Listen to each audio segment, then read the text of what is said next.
All right, good morning, good morning. It is the Fishing in Florida show. I am your host, Riscala. This morning I have Carolyn Stash. She is with Atlas Trax. If you want to protect what you love to the max, you got to call up my friend over there at Atlas Trax, Carolyn. Good morning, Miss Carolyn. How are you this morning? Let's see, I get it I'm on. great, Riscala. Happy Sunday to everybody out there today, too. It is a scorcher already. You know, I walked and took the dog first thing I do in the morning, every morning. This morning is the short walk, but I take the dog out for a walk, and I was just shocked at how warm it was already. I mean, we left the house at about 6:45, and as soon as I opened the door, I went, "Holy smokes, man, we're going to start already." It's going to be a scorcher, but it's going to be a pretty day, according to It, all the records I have here.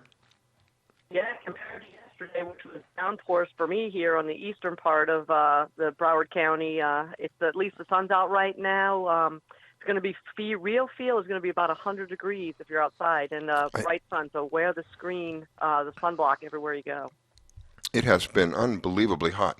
So I'm looking at we're looking at the Wonder Map. Look up the Wonder Map and see what's going on around the state of Florida. It looks like we're pretty clean with regards to radar.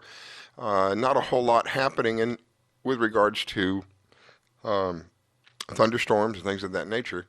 Relatively clean all the way around the state. There is a area of disturbed weather, but it's way south of. It's actually almost on top of Cuba at this point.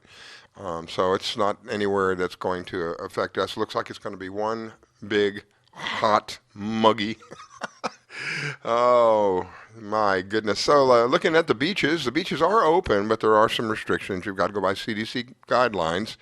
And just remember, here in Palm Beach, we do have rocks in some places on the beaches. Just be aware of that. And it doesn't appear to be that there's uh, any strong threat by riptides.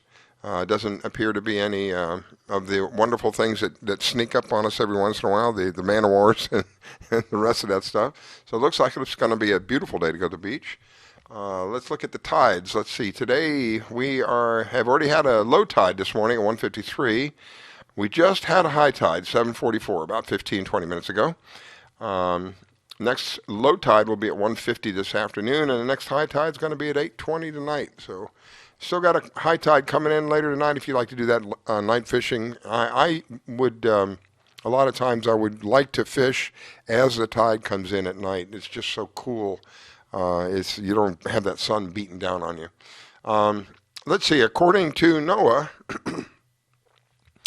what does NOAA say? It says the Atlantic high pressure ridge axis will remain anchored north of Florida this week. A weak surface trough will push westward across South Florida on Monday, and that will push east to west. And winds of 10 to 15 knots will prevail over the local Atlantic with seas 3 to 4 feet. Again, looks like a nice day for the beach, for the boat. Nice day for the beach, and just a nice day all around. Make sure you wear some sunscreen. Um, you do any fishing this last week, Miss Carolyn? Yeah, actually, we were able to sneak out on Wednesday. I was told we had to clean out the bait freezer, so that's usually about a once every 6 month thing. So we just grab all the boxes, all the Reef frozen bait, everything with hooks in it. Went out there and dragged a couple baits, and there were dolphin. We were glad to find some dolphin not too far offshore. Didn't have to use a lot of fuel. I Wow. didn't have to use a lot of time. Brought them in and had a couple sandwiches. So that was good. And it was a big tournament out yesterday. I'm hoping to get results, about 60 to 70 boats right out of the Hillsborough Inlet. So I went down to the weigh-in, and there were some decent-sized kingfish and a few dolphin and a couple decent wahoo, which was good. It's always fun to see people getting back out again. Oh, finally, right? Oh my Yeah, and I'll goodness. tell you, you were talking about going out fishing when the sun's going down.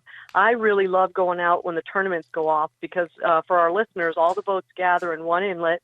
They all check in with the judges, and they all run out of the inlet at the same time. And that's usually when the sun's barely coming up. There was a beautiful lighthouse right at the inlet. You could see the lens going around. And then everybody just hits the gas at the same time and just takes off. So that's always a fun part to go out and see, come home, get in bed a little bit, and then go back out to the weigh-in. So they had real bad weather out there yesterday, rain and pouring, high seas, but everyone, had a good time. I think it was Friday morning. I think it was Friday during the morning, or Saturday actually, during the morning hours. My goodness, we had some rain come through. It was raining so loud it woke me up out of a sound sleep. I thought someone was beating on the roof. And then my neighbor You tells me, know, yeah, it was hailing. Did you see hail?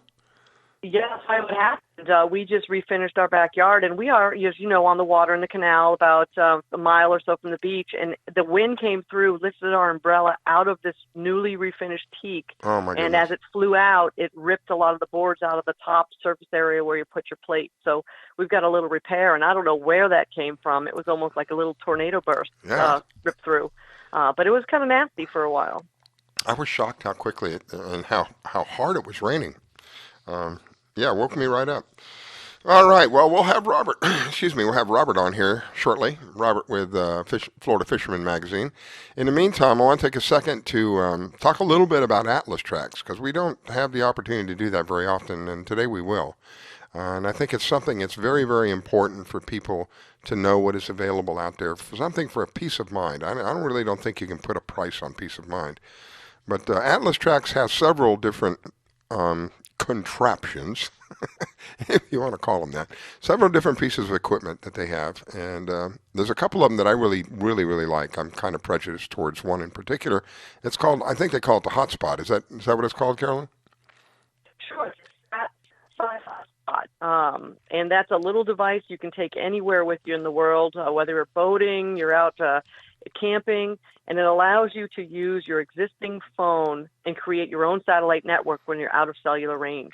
So what's good about that is you don't have to write down phone numbers and get them wet in your pocket. You don't have to rent a satellite phone for these trips. You can check your emails if you need to. You can text somebody, two-way text, which is an awesome feature to have. So it's a nice little inexpensive piece of equipment for $300 that you can take with you anywhere and fits in a backpack. It's relatively I think you told me it's like, I don't want to get back in the corner, it was like $50 a month or something? Yeah, unlimited service for $50 a month through Global Star, which is amazing. We handle hardware and put the client in touch with Global Star. But my personal cell phone now, Riscala, is $105 a That's month, what I'm and that's saying. just for cell service. Yeah. That's $50 a month, and is it unlimited or is there a limited amount of time and data? Yeah, absolutely. It's unlimited for the first year, and most likely they'll keep that plan going. But the great thing is, up to 6 people can connect to it at any one time. Holy So as smokes. long as you have the little app in your phone before you get out of cellular range, you're a guest on a boat, or if you're camping together, as long as you're within 50 feet of this little device, can put an iPad, a phone, whatever you need to. Wow. I love technology, and that's just one of them that kind of tickles me. We'll talk about some of the other stuff as we get into the show later today. Looks like we have Robert on. Good morning, Robert. Good morning. How is everyone? Good morning, Robert. Great, beautiful sunny day on the East Coast. How's it going up there where you are? Yes. Yes, it is. It is a beautiful day so far. And hot. And hot, as usual. Yeah. Oh, my goodness, Robert. Let me guess. It'll probably rain later. So. Yeah, I think we're in that cycle now. Did you do any fishing this last week, my friend? I have not. What are we going to do with you, Robert? Not done any. I don't know, but I got to get fishing soon. Did you know anything? Drive down Deerfield and encourage us to get this boat off the lift. There you go. Do you have any information? My fishing has been nighttime snook trips. So. Oh man. Wow, I had the best fishing trip in the world here just a couple of weeks ago, and that's what we caught with snook. Big snook. I was going to ask you, Carolyn says there's a tournament going on. Do you have any info on that tournament? There is a tournament that was postponed. It was supposed to be this last weekend. It has now been moved to August 13th and 14th. It's put on by Jaw Lures, and they're going to be running it out of Worldwide Sportsman down in Miami, or down in Isla Morada. Okay. What about, Carolyn, which one is it that happened this weekend? The Saltwater Slam out of Pompano Beach, one of Jamie Bunn's Blue Water Movement tournaments. Oh, that one. Yeah. So, they had, I think, 68 boats, maybe even more, going out the inlet, which was great to see that at the same time. I think some of the fish, 40-pounders, 30-pound kingfish, nothing really huge, like that 60-pounder Riscala that was caught by Mark and that team up there in young guns, but still, it's a lot of good fish on a bad weather day. Man, 60-pounder, I can't imagine. That must have been some fun there. That must have been some work. 60-pounder. I wonder how long it took him to bring it in. I think they told us, he told us when he was on with us, about 20 minutes they got it to the boat. Because, they don't want to lose that thing, so they were probably chasing it a little bit, too. Wow. My goodness. Absolutely. In a tournament like that, run them down. So, Robert, what have you got planned here? We're going to be doing any fishing today, or are you going to go do the bicycle trip? Well, actually, going to a whole different bike park today because the other one is still underwater. Really? I don't know what the problem is. Yeah. Apparently that neighborhood that flooded in Hobe Sound is still flooded also. Wow. And there's some sort of a drainage issue, and they're running the water off of that into the park. And the ponds are overflowing in the park. And I can't ride in that park. Wow. I can't ride. Jonathan Dickinson is open, but you can't ride the bike trails. So.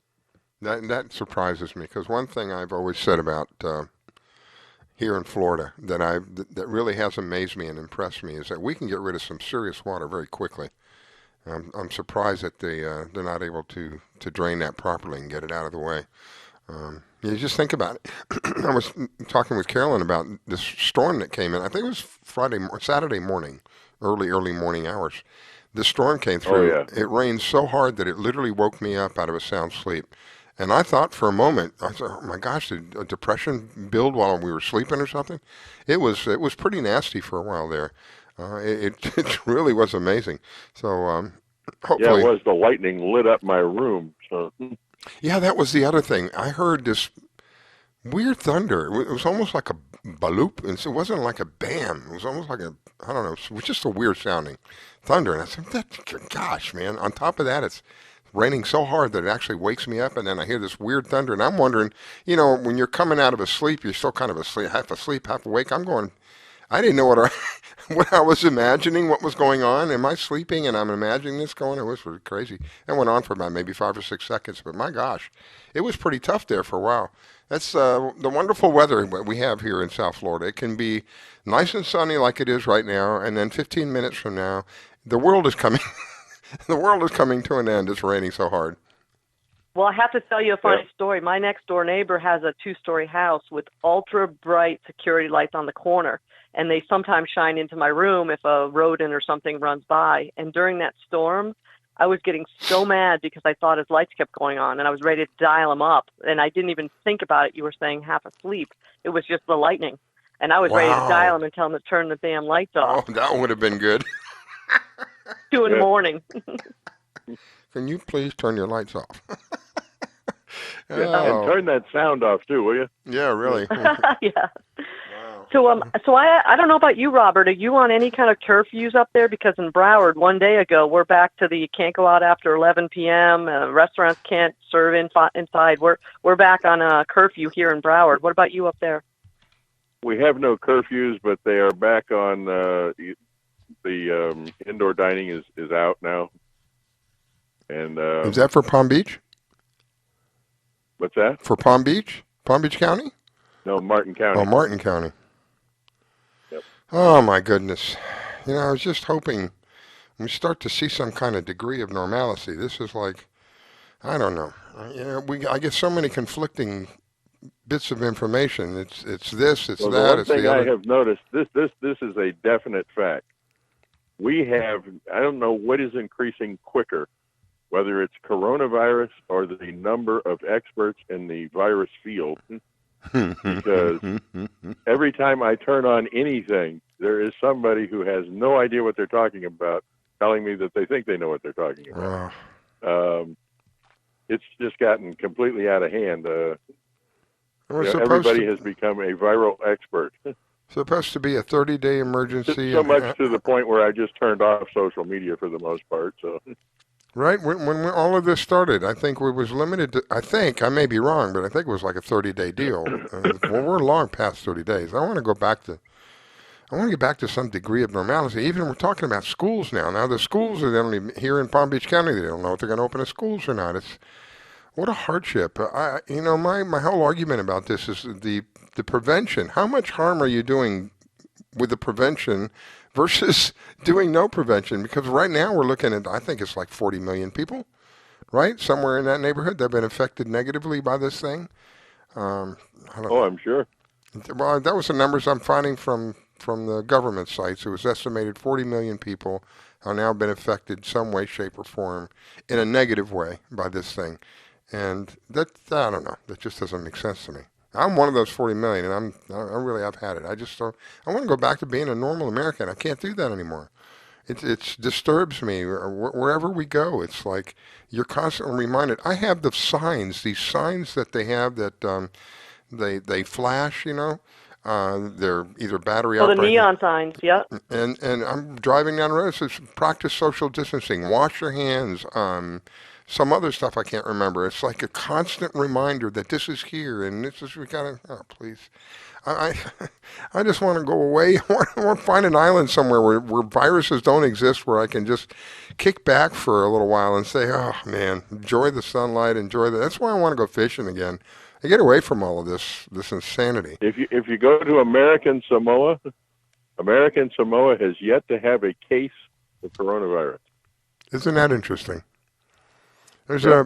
There was I think 5 states here in the United States that were never on lockdown, and I don't hear anything about any of them. They never shut anything down. 5 of them. The one Dakota. Well, it depends on the population. Yeah, Montana's done very well with I this. think Montana was one of them. So is North Dakota, South Dakota. Yeah. But The point there's also very little population, and they're very spread out. the point being though is if this is supposed to be a pandemic and all these people are dropping dead like flies, then why did it And they're take? not dropping dead like flies. But I mean, the impression initially was like, oh my God, they're showing videos of people in China. They fall over and die, that's what they wanted people to believe was going to happen here. I think. Well, why else would you continuously show it? My friends were telling me they were so afraid. They're so afraid that they're going to be walking down the street and just, fall over and die. It's sad when you think about it. Some people are just so afraid, and I see them driving down the street, windows up, air conditioner on, mask on. You don't need to be doing that. You're hurting yourself. The virus is not hiding in your car. Wear the mask when you're subjected to somebody who's sick, but other than that, I don't know.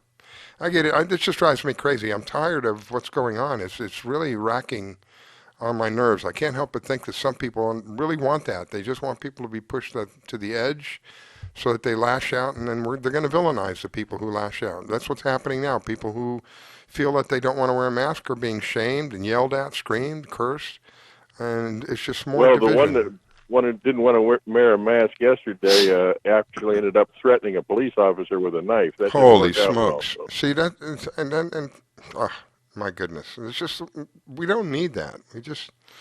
All right. Where's my fishing pole? Here's the good thing, right? The good thing, if there is such a good thing, is it's getting people outside to do outdoor things that we all forgot how to do, and that could be hiking, I agree with that. Fishing, bike riding, walking. I see people. I'm walking, and I don't usually walk. I know you walk every day, Riscala, but I see people at outdoor gun ranges, doing all these sporting events, and that's really cool. The walking. And, yes, I've been to the outdoor gun range more in the last month than I have in the last year. So get to take out some of that frustration. Take this. Right, and how fun is that? It's a place to go and visit with people. Yeah. You're 10 feet apart the way they've got the range set up, so you can sit and talk to people, and it's good. Been skeet shooting, been trap shooting, went to the range. It's all good. And my bike is worn out. It gets ridden every day. So. Well, I'll tell you about the walking part now. As Carolyn said, I walk every day, and my neighborhood knows me as the walking man with the white dog. The walking man with the white dog.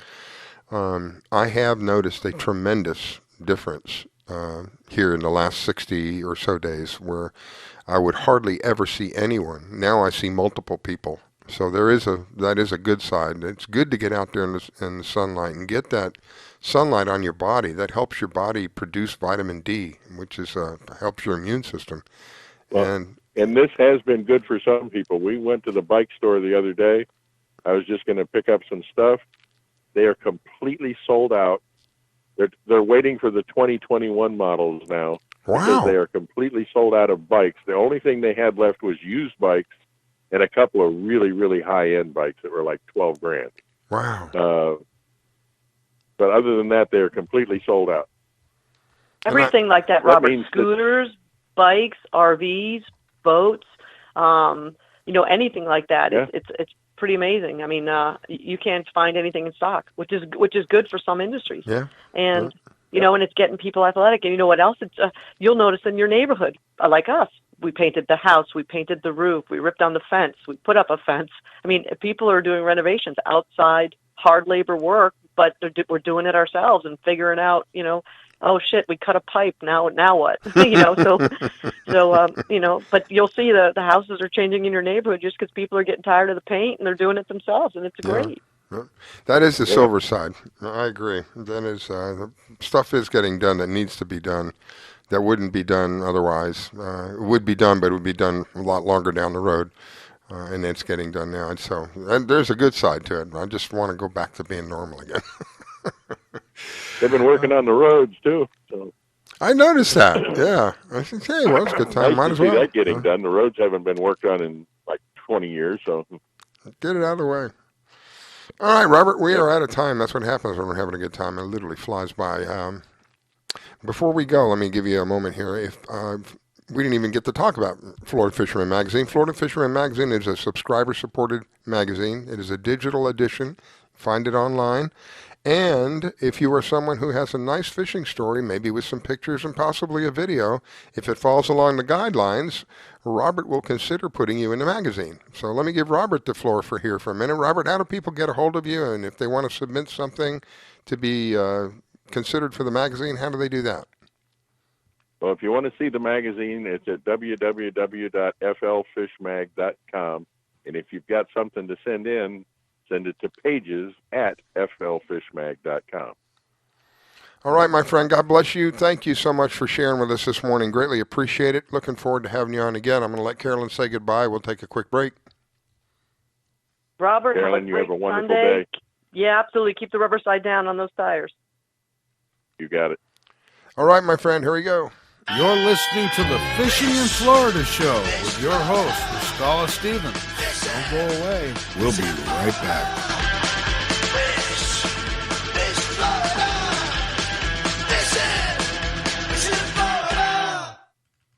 Parenting, there are no perfect answers, but that's okay because you don't have to be perfect to be a perfect parent. Teens in foster care will love you just the same. For more information on adoption, visit adoptuskids.org. A message from the U.S. Department of Health and Human Services, Adopt U.S. Kids, and the Ad Council.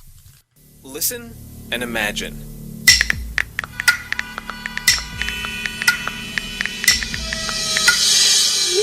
It takes 5 seconds to send a text, and for those 5 seconds, you're driving blind. Life is worth more than a text.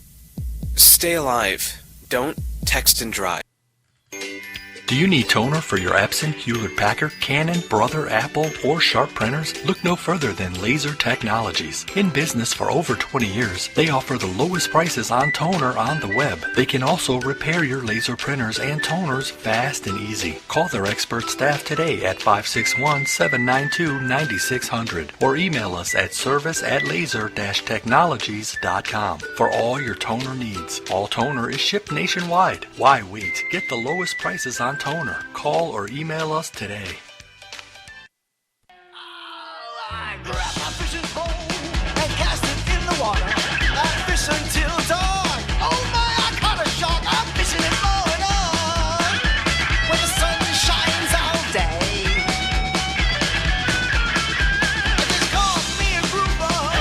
So I'm fishing it on and on. Oh yeah. Fishing it on and on. Good morning from the Sunshine State. Broadcasting from Palm Beach County, it's the Fishing in Florida Show. Sundays from 8 to 10 a.m. on the WCET FM network. And now, here's your host, Riscala. All right, we are back. Good morning to you. If you're just joining us, we will have archives set up. You can find a link to the archives on our Facebook page. If you'll go to Facebook and find the Fishing in Florida Show, give us a like while you're there. It makes us relevant in the searches. And you'll see a link there to our archive page on YouTube. I want to say a big thank you to WCET 101.7 out of Columbia, our home network. You can also listen to us a variety of ways. The easiest of all of those ways, I believe, anyway, is to download our app. We have a free app that you can download, and I can promise you this. It doesn't have push notifications. It doesn't have spyware on it. I was personally involved in the development of the app. It is the simplest, least resource-using app, I believe, maybe even on the market. It simply is just a way to listen to our network or whatever show happens to be playing at whatever time that you're listening. So if you go to the, and unfortunately right now it's only for Androids. I don't have it available for the iPhone yet. So if you go to Google, the Google Store, Google Play, and you put in WCET, our home network, or you put in fishing_in_Florida, fishing_in_Florida. Put that in and you'll find the app. It's under our home network, WCET FM. The easiest way to listen to us, I believe. Next easiest way is, well, you can go over to, if you're a Facebook fan, go over to Facebook and click on Contact Us. You're on the live server. And then the other way is, of course, if you have a FM radio and you're in Columbia, you can tune into 101.7. Or you can go to our home network, www.wcetfm.com, and you'll find a player there as well. WCET is a subscriber-supported station, so if you feel like donating and helping us, that would be great. You can find all that information on our home network. We're also on Marina Rock Radio. Marina's out of Miami. Want to say a big thank you to Marina Rock. They are Yacht Rock's sister station. We started out on Yacht Rock and then moved over to Marina Rock. And KYAH out of Utah, 540 AM. There's another one that plays our shows for us. Big thank you to all of you. And if you are one of those that doesn't have, for whatever reason, doesn't want to use data, but you've got unlimited calling, you can call in to listen, 631-359-9399. All right, we are back, and let me get my co-host on here, Carolyn Stash. She is with Atlas Trax. If you want to protect what you love to the max, you got to talk to my friend, Carolyn, over at Atlas Trax. Welcome back, Miss Carolyn. Thank you for having me on again, Rascal. I love participating on Sunday mornings with you. It's really an honor to have you on. And I have Bruce Marx on now. You know, I've had the honor of having Bruce on several times. The thing that I'm so impressed about this man, he could have been a victim, but instead he has turned out to be a giant victor, and not only for himself, but for the many, many people. And he's going to give us a report this morning about the latest in the Reef update. Good morning, Bruce. Thank you so much for calling in. Welcome to the show. Stephen, good morning, and good morning to you too, Carolyn. Good morning, Bruce. Welcome to the show. Thank you. You had a great day, a little better than yesterday, that's for sure. True. So tell us a little bit about what's happened so far with this the project. Well, Stephen, thanks for the opportunity to talk about it. Long story short, this reef, the Bug Light Shoal artificial reef that's off of Key Biscayne in about 19 feet of water, just on the northeast tip of the Key Biscayne Lighthouse, is somewhat of a long-standing project that's evolved all the way back to July of 2014 when Bug Light was removed from the area. Bug Light was in the Biscayne National Park and was not only an important navigational aid, but it served as a secondary purpose as a fish haven for all the bait, the threadfin, pilchards, blue runner that everyone would hit on the way out to go sail fishing. That was demolished by the Coast Guard, and once the fishing community learned about that, we started this effort to go save the Bent Range marker, which was next on the chopping block due to a project of the Miami Deep Port dredging project. And so that whole effort to save the Bent Range marker left us with some residual funds in this account that we had started to take donations to save the Bent Range markers. So with those donations, we then shifted over to working with Durham to develop a site where we could deploy an artificial reef in hopes of allowing the bait fishery to come back after the loss of Bug Light. And while we couldn't put it in the park because the park denied us access to put everything there, we worked with Durham and found this site off of Key Biscayne. And about 2 years ago, deployed the first set of materials, and it turned out to be great. Cigar minnows, blue runner are all over the place. So it's a 300 by 300 foot permanent box that we have off Key Biscayne. So then we started a second tier of the project, phase 2, where we went out to the community and got additional materials to be deployed.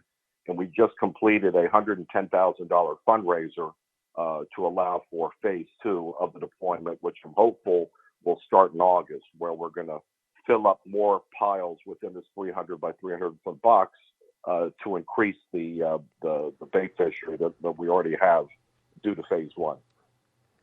Now, for people who may not grasp the enormous responsibility that he's talking about, I've seen some of the pictures of these, quote, rocks.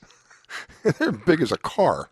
These are boulders. These aren't rocks. They're bits and pieces of leftover, what am I trying to say, construction equipment, construction pieces of whatever, but they're huge. And it takes a lot of work to be able to move them from one place to another. We're taking them from the land, and we're taking them off the land and out into the bay and dropping them in a specific spot in the bay. And if it hadn't been for somebody like Bruce, I really don't think this would have happened. And who benefits from all of this? Everybody benefits. This is the kind of thing that I like to promote. Everybody benefits. Everybody wins. What a world it would be if everything that we did, every time we did something, everybody would win. Could you imagine what a difference it would be? So we have few people in the world that are out there making serious changes for all of us, not just for themselves, not to make a name for himself, because he could have easily walked away from this. This is a major pain in the behind for some people. A lot of organization, a lot of money. How much was it, Bruce? $100-something thousand? Well, what's interesting, Rascala, is that when we started the fundraiser for the Bent Range Marker, we didn't realize how much money that people would drop into that account. We ended up raising $146,000. Wow. And so after saving the Bent Range Marker and having to pay the contractor to basically leave the Bent Range Marker alone, which is a whole different set of circumstances I can go into for 40 minutes, we had this about $75,000 left over. And then when we went to do phase 1 of the Reef project, we did a bid of a maximum of $50,000 because we didn't know if this location would be good. It turned out to be excellent. And then that's when we went back and raised the additional. We had I think around $43,000 on hand after phase 1, but then we had to raise another $55,000 to reach our $110,000 goal. So the total raise for phase 2 is now $110,000. Wow! Congratulations. Go ahead, Carolyn. I think she's got a question. I think I stepped on her. No, that's okay. I was just going to say, and people doing these wonderful donations in light of everything else happening around the world, it really gives a testament to how important this is to everybody to make sure this goes on. Oh, definitely. And there's been such a wide range of donations, and people that don't have the money, they still throw a stipend to it. It all really adds up. What had recently happened is the Miami Billfish Tournament, which has served as a 501c3 company on these causes, they recently had a board meeting, and they were winding up their past affairs, and they donated $20,000 towards this amount. And then we got a $30,000 donation for the Miami Super Bowl host committee. Wow. Because they, in connection with the Super Bowl, have been raising some monies earmarked for local conservation and various things that were ongoing here in South Florida. And Rodney Barretto is a friend of mine, and he went back to the committee and saw that we were needing to close the gap by this $30,000 number.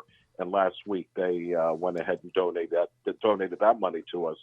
So now we're all set. And frankly, the next step we're going to do now is, in light of the success of this project, we're going to start with Durham working on the permitting with the Army Corps of Engineers and the other folks necessary to see if we can get another site okayed and authorized by Durham and start this process all over again, because it was very interesting to see everyone in the fishing community involved in construction, involved in roofing, involved in transportation, all came together and lent their trucks and manpower to move this donated material from wherever it was located over to the Miami River where the Durham location is. I mean, even Roy Merritt, who saw what we were doing, he had some boulders up at his house.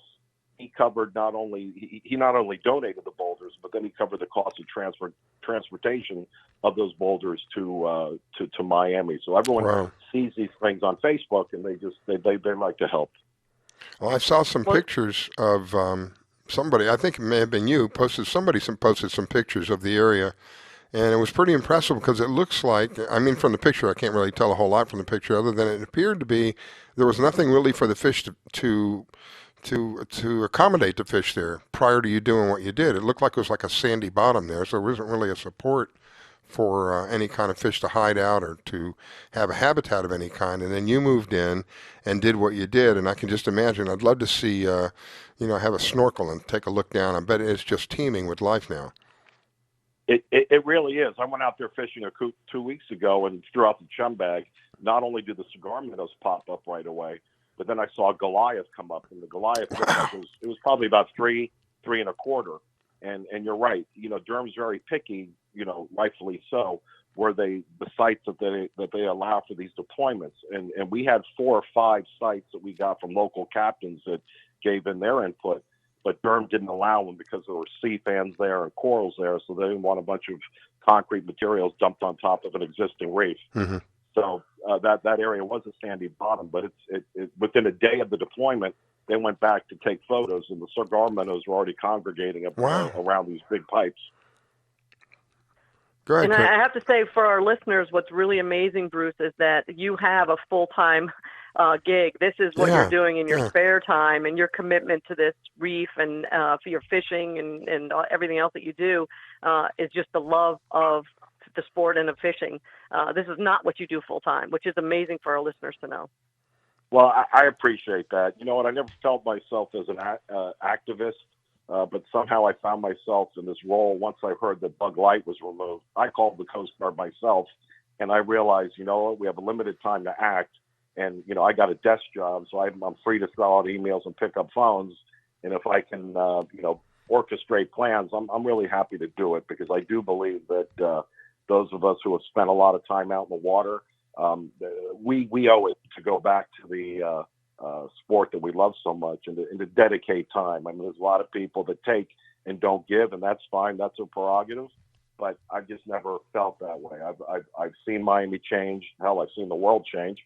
And I just feel that there are moments in time where if you can act, you got to act for the betterment of conservation and our fishery. And I want to thank you for doing that, my friend.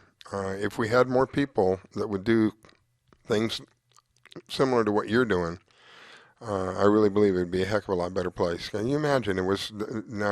That's a whole show. Why they took the light down to begin with is a whole nother story. But the fact that they took it down and then left that damage to the reef there, nothing for the fish to congregate, nowhere for them to come back to, and then Bruce and his all of his friends and all of the people that he organized together step up to the plate and rebuild this thing, literally rebuild an entire neighborhood, if you will, for these fish.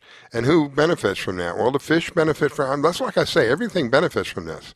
The environment benefits. The bait fish that are there attract bigger fish and feed those bigger fish. They also bring fishermen in to catch the bait fish so they can go out and go fishing.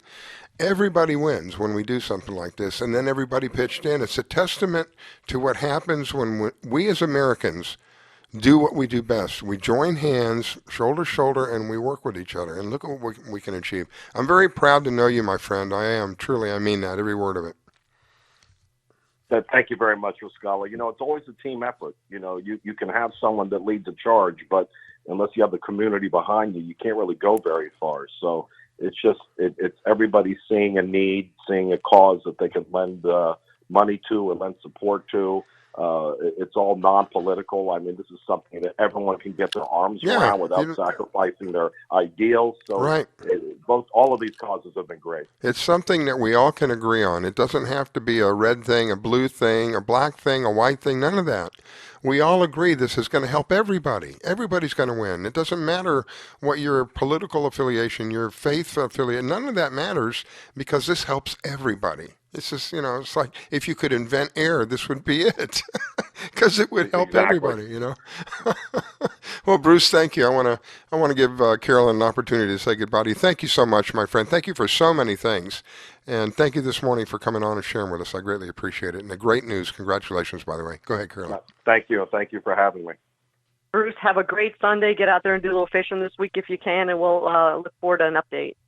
Absolutely. Take care, you guys. All right, my friend. Here we go.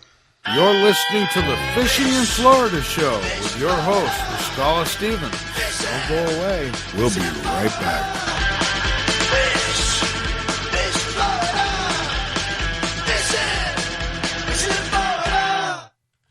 Being a dad is an adventure full of special moments. A cruise? Surprise! Unexpected moments. I got this. And even awkward moments. Okay, Dad, thank you. But every moment you spend with your kids, even the smallest moments, can make the biggest impact on your child's life. So take a moment to be a dad today. Do you need toner for your Epson, Hewlett-Packard, Canon, Brother, Apple, or Sharp printers? Look no further than Laser Technologies. In business for over 20 years, they offer the lowest prices on toner on the web. They can also repair your laser printers and toners fast and easy. Call their expert staff today at 561-792-9600 or email us at service@laser-technologies.com for all your toner needs. All toner is shipped nationwide. Why wait? Get the lowest prices on toner. Call or email us today. Do you have an unusual pet? Did you know that the Rainforest Clinic in Loxahatchee specializes in exotic pets? They see pets that other vets don't. Parrots and chickens, ducks, geese, turtles, snakes, goats, pigs, lizards, and even monkeys. Are you a beekeeper? Dr. Clubb, the first of her kind in the area? Yes, she takes care of bees as well. Dr. Susan Clubb has decades of experience and known around the world for her reputation as a premier avian vet.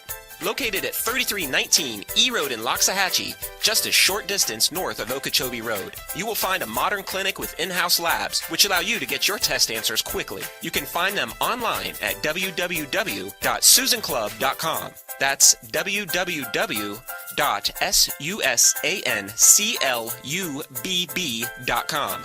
Or you can reach her at 561-795-4878. It's Dr. Susan Clubb. That's 561-795-4878. The Rainforest Clinic located in Loxahatchee. 561-795-4878. Listen and imagine.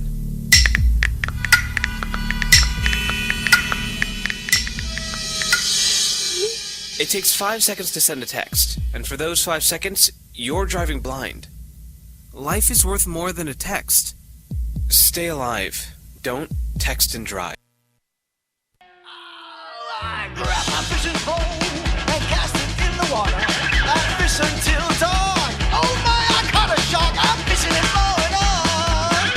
When the sun shines all day. I just caught me a grouper. So I'm fishing it for and on. Oh yeah. Fishing it for and on. Good morning from the Sunshine State. Broadcasting from Palm Beach County, it's the Fishing in Florida show. Sundays from 8 to 10 a.m. on the WCET FM network. And now, here's your host, Riscala. All right, we are back. It is the Fishing in Florida show. Good morning, good morning. If you're just joining us, please know that we will have archives set up. I'm so proud of myself. Had a problem with the program that I used for the archives. It gave me just a pain. I had ended up crashing my computer, had to end up rebuilding everything, but I did get it working, and I have been updating all the archives. So we're up to date on the archives. If you go to Facebook and find the Fishing in Florida show, give us a like. That makes us relevant in the searches, and you'll find a link if you look on our timeline. There is a link there for the archives. You can find whatever archive that we have, and we go back years. So anyway, yes, archives will be available. The easiest way to listen to the show, download our program. It's absolutely, let me back up a minute. Download our application. It's absolutely free. There is no spyware. There is no push notifications, just a way to listen to whatever is playing to the network. And you can find it in the Google Play Store, WCET-FM Home Network, or Fishing_in Florida. You can find it that way as well. And let me welcome back my co-host, Miss Carolyn. Welcome back, my dear. Happy to be here. I think that you do this to me on purpose. Now, there's two ladies that the next lady I'm going to bring on is Carol. And so I have Carol and I have Carolyn. And when I start talking to the two of them, inevitably, I put my foot in my mouth only to remove my foot and put it in the other foot. So let me try here before I mess up. Good morning. Good morning, Miss Carol, and welcome to the Fishing in Florida show. She was there. Thank you. There she Thank is. you, Riscala. Good morning. Good morning, Carolyn. How are you? Good morning, Carol. Missing you bunches.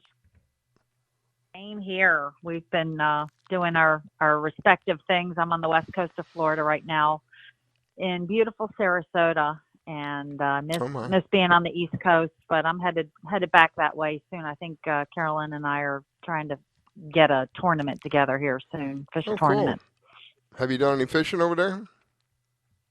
I really haven't. I've been over here working on Mermaid Vodka, doing some things. We're revamping some of the things that we do during this. It's a little slow right now with a lot of the bars and restaurants being either shut down or partially open or open and then closing. So I really haven't had a chance to get out and do much fishing. I've been doing a lot of work.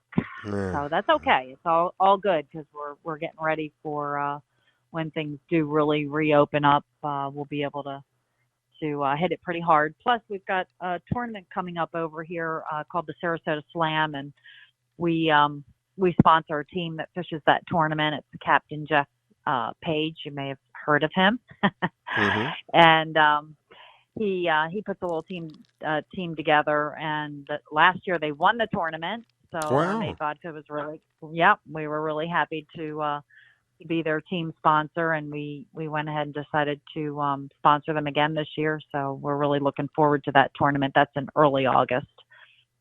Starts on the 4th and ends on the 8th. Cool. Well, those... Go ahead, Carolyn. I was going to say, for the listeners that don't know, Carol owns Mermaid Vodka, a small woman-owned business, and like myself as well, owning a business during this COVID time is the difficulty. So, she's putting her heels in the grindstone and passing on some fishing to get that going. And I'm very honored and flattered to have her on my ladies fishing team. We've got to get back out there again and share our stories and words, but I'm very, very pleased to help out anywhere I can. That's why I like having Carolyn. I was almost going to say the same exact thing you just said, that she, for those who don't know, she's with Mermaid Vodka. And for many of us who are in a small business, family-owned business, this has been a financial roller coaster for us. We get going and we start building up some speed, and all of a sudden, before we know it, we're going down. I mean, we're going down fast, and it's pretty scary. And then you're trying to build it all back up again. It has literally been a financial roller coaster, up and down, up and down, up and down. You're open, you're closed. Well, this can be open, this can't be open. So not only does it affect us financially, but it takes a heck of a toll on us emotionally as well. So again, I ask each of you if you can ever support a small business, particularly a family-owned small business. And in this example, a woman family-owned small business. When you have the choice to make between that and a large corporation, I would hope and pray that you would choose to help our neighbors, because that's really what we're doing, helping each other. And to me, that's what America's about. The last story is testament to what we can do when we work together. Built the whole reef out there, and there's more to come. And who wins? Everybody wins. So when you're, and I've said many times, when you're working with a small business, about 60 some odd cents every dollar that you invest, because that's really what you're doing. You're not just buying. Small businesses look at customers completely different than big businesses do. A big business thinks of you as a number. A small business thinks of you as an extended family member. So you're investing when you're buying from them. You're not just buying a product. You're helping them do a variety of things, put food on the table, help put their children through school, put a roof over their heads. It's not buying a third home, fourth home somewhere in the Alps or something. This is real people helping, and you will find that it's the small businesses that give back to the community. These large corporations give back, but it doesn't go to the community. It goes somewhere else, and I'm not going to get into that. But it's the small businesses that give back. So whenever possible, I would hope and pray that if you're going to make a decision to buy something, and in this example, Mermaid Vodka, I will tell you, is some of the best, without hands down. There's no question in my mind. Some of the best product that you will find out there. So when you think about vodka and you're thinking about someone else's product, think about Mermaid. Made here, I think, if I'm not mistaken, it's made here in Florida. So everything is done locally, right? Is that right, Carol? Yep, that is 100% correct. Our product, Mermaid Vodka, is distilled in Fort Myers, Florida. It's distilled by another small family-owned business. The List family owns the business. Thomas and Renata List, and their two sons work in the business with them. They have a beautiful distillery in Fort Myers, Florida, on Evans Avenue. If you go on their website, you can go there, and they still do tours, even during this time. How cool! They do tours by appointment, and their tasting room is open after the tour, so you get to sample Mermaid Vodka and some of the other brands that they distill. But they're family owned. And the grower that grows the corn that we use, it's a family-owned operation in Jacksonville, Florida. It's an all-organic farm, and our water is sourced from Zephyr Hills. So wow. everything in the bottle, the labeling, the cork. We use a cork, not a screw cap, because we're a premium brand. We like to be a little bit different in what we do with our packaging, but everything is family owned and from the state of Florida. So when you support us, as you so appropriately said, you're really supporting your local community. We do a lot of fishing tournaments that we sponsor that are always tied to some charitable cause, whether it's Boys and Girls Club or whatever the case, Suncoast Charities for Children. We've done a couple of tournaments on the East Coast, the Jimmy Johnson tournament that really is a big philanthropic tournament that Jimmy Johnson puts on. So, we believe truly in giving back to the community, and if there's any way for people to support us, we really need that support now. They can find Mermaid Vodka at ABC or at Total Wine. Every Total Wine in the state of Florida carries us.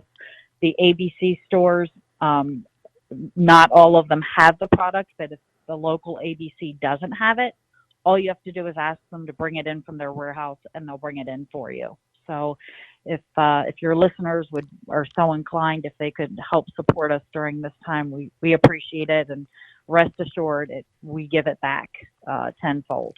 In more ways than one. You won't be disappointed, I promise you. You'll be. I was extremely impressed when I tasted it. It was just unlike any other vodka that I've ever tasted. It really is. Words cannot properly describe. And then when you taste it, you know that it's as quality. I remember when I tasted it, I looked at the young man who gave it to me, and I went, "Wait a minute, what are you giving me here? This isn't what you said it is," because it was. It's just. It is one of those things that you run into. That you go, wow. So you won't be disappointed. Again, everybody's going to win. When you do this, everybody wins.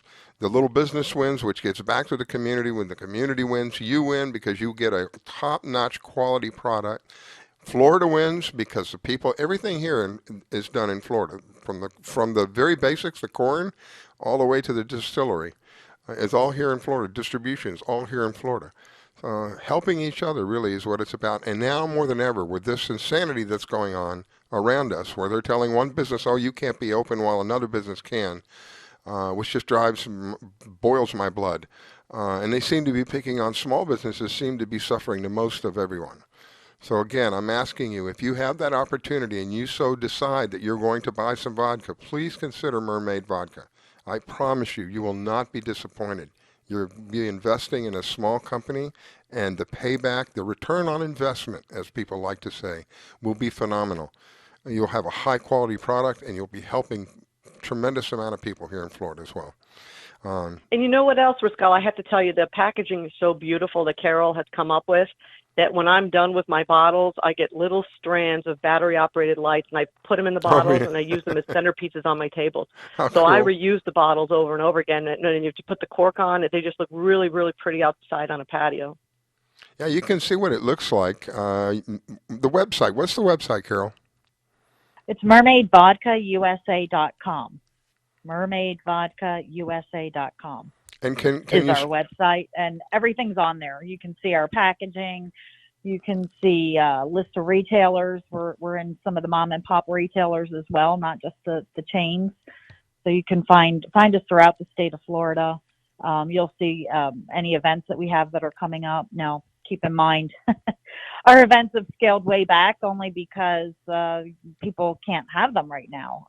We used to do a lot of outdoor venues, and we were hoping some of those would start back up, but with crowd control and things that they really have to take precautions for a lot of these events, which were community-based and charity-oriented, they just can't make it work. It's such a big ordeal to put an event on anyway.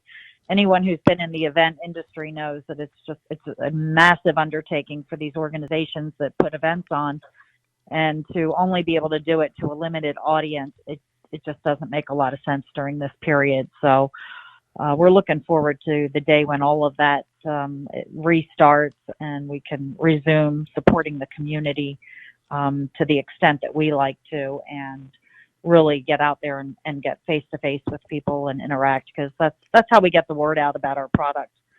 There's nothing like marketing one-on-one with consumers directly. Can they order from the website? They can order from the website.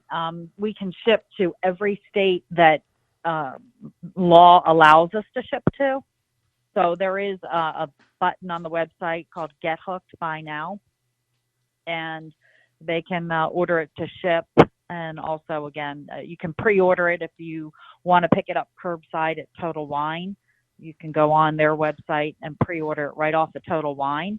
But we have links all over our website to everything. Plus, we have a nice line of merchandise. And again, our merchandise is all sourced locally. Our UPF 50 shirts are Jessie Jessup, who's right there in Fort Lauderdale, or Hollywood. Excuse me, she's in Hollywood. So we use everybody local that we possibly can, because we really believe that our brand is a feeder brand for other brands. So we really try to support as many small businesses, and lift each other up is basically what we do. Well, just before you came on, we had a testament, not only of the fishing community, but of how when people come together for a common cause, the unbelievable achievements that they can do. Through the organization of one of the listeners, he started out as a listener, and then I reached out to him, and he became one of the guests, Bruce Marx. Through the organizational skills of Bruce, they are literally rebuilding an entire reef off of Miami, in Key Biscayne out there. And this is just, again, it's a testament of what happens when we decide to work together. When people decide to invest with small, locally owned businesses, again, this is an investment. We look at it, I'm a small, locally owned business, so I'm speaking from the heart. I know from first experience. People deal with me. They are an extended part of my family, and I find that the majority of us who are small businesses like I am feel the same way. You're not just a number, and the service that you're going to get is going to be far and above. Carolyn is an example. People call Carolyn all times of the day because they're in a jam. Carolyn, I need this, I need that. You can't do that with a big corporation. You have somebody like Carol who has a small corporation that manufactures Mermaid Vodka. If there's an issue ever of any kind, I can guarantee you they're going to be on it as fast as white is on rice. You're not going to have to wait, I've got to talk to somebody in some other department or something like that. This is the advantages of doing so many advantages of doing business with a small business. It's just a few of them. I could go on and on and on. So I hope and I pray that those of you who are listening, if you're going to make a decision to purchase vodka, please consider Mermaid Vodka. And really, you can order from home, for Pete's sake. You don't have to leave your house if you want to. That's just one of the things that this insanity has brought upon us. We have people who are now homebodies. The only time they leave is to go out for a walk, and then they come back and they stay home. But if you so choose, please consider them, because so many people will benefit. And I'm one of those, so I'm part of everybody. That's just the way I like to explain it. When everybody benefits, it's kind of sort of in a way a selfish thing, because I'm part of everybody.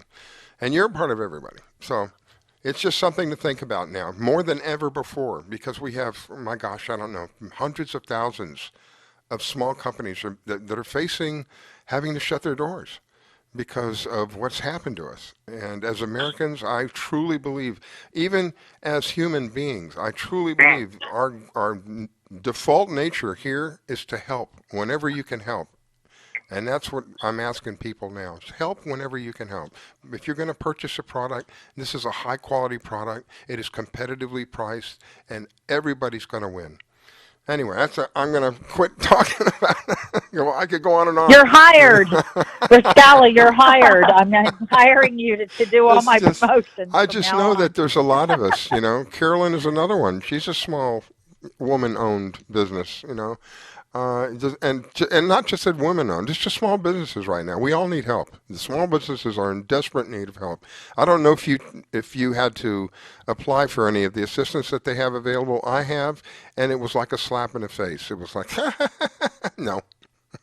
That's the answer I got, basically. I mean, in a nice way, but they laughed at me and said, no, you're not going to get any assistance. You're not going to get PPP and all the other things that are available. Nope, you're not getting any of that. You can apply for it all day long, but you're not going to get any. It just goes on and on and on. It's very frustrating. So, again, I just reach out to those of us. I am one who has personally seen what happens when people come together. I had a beautiful experience years ago, went through this thing called gratitude training.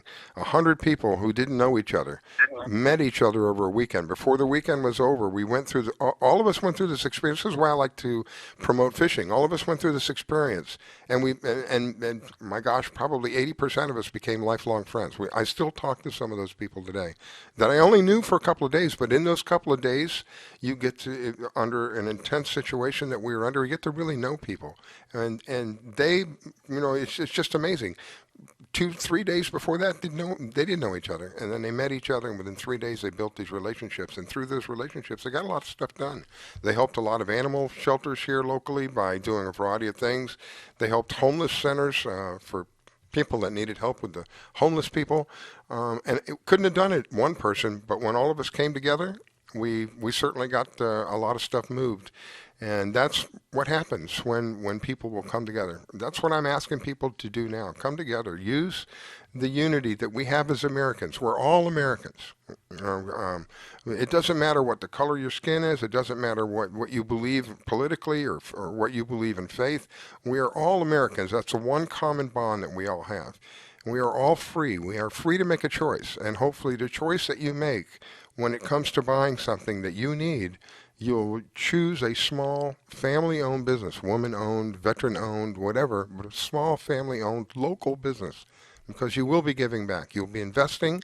They will win. You will win. And again, everybody wins. That's the kind of deal that I like. I wish I could talk all day long about this stuff and get some of this stuff done, because we're really in hurting condition right now. Like I said earlier, it's like a roller coaster, a financial roller coaster. You just build it up, and all of a sudden it all gets taken out from you again. Then you try to build it up, and it gets taken out from you again. It plays havoc especially on CEOs, the small business owners themselves. It plays havoc on our emotions. We're up, we're down, and we're told we can be open, we're told we have to close. It really takes a toll on us. So now more than ever, not only could we use your financial support, but we could use your prayers as well while I'm thinking about it. You could pray for us as well. We should pray for each other anyway. That's one of the free things that we can do, one of the most powerful things we can do, pray for each other and help each other in whatever way we can. Thank you, Miss Carol. I didn't mean to get off on all that, but it's just, to me, the times we need to speak about this more and more than ever before. This needs to be spoken of. I know it's a fishing show and we really need to talk about fishing, but this is part of our lives. This is part of fishing. If we didn't have a Mermaid Vodka, if we didn't have an Atlas Trax, we wouldn't have the companies to give back to the fishing industry so people could go fishing. There's my rant. Well, I appreciate it. I thank you for having me on. I grew up in a family-owned business. My brother has his own business up in Maryland, and the small business is the backbone of America. Amen. So, amen. We really appreciate everyone's support. It's truly meaningful when you support a small business. Absolutely. It's a family. Yeah. It's an investment. Anyway, thank you for having me on. I really appreciate it. I really do. I appreciate the time and opportunity to be able to get a message out to your listeners and just to talk to you and Carolyn. It's always a pleasure. Well, thank you. Absolutely, Carol. Hopefully we'll see you this week. Yes, yep. I hope so too. Thank you for the time. It's www.mermaidvodkausa.com. If you are so inclined, go there and take a look at what they got. And a lot of thought went into just the icon, if you will, the logo. You just look at that and you see how much work goes in just in the logo, then you can imagine how much work goes into the product itself. They're so careful about everything, the packaging right down to the product itself, high quality stuff. Thank you, Carol. Wish you an awesome day, my dear. God bless you. Thank you. Right back at you. All right, people, we will be right back. Don't go away. Here we go. You're listening to the Fishing in Florida show with your host, Scala Stevens. Don't go away. We'll be right back.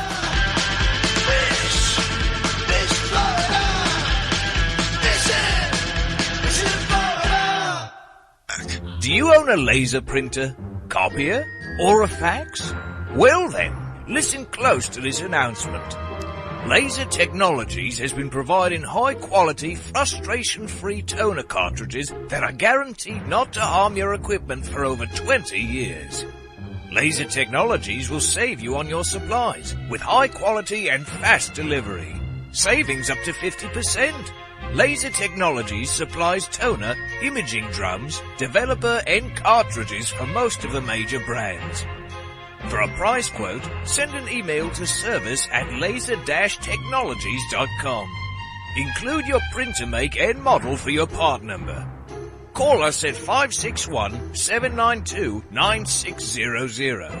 That's 561-792-9600. Laser Technologies, providing 100% of the quality at a fraction of the price.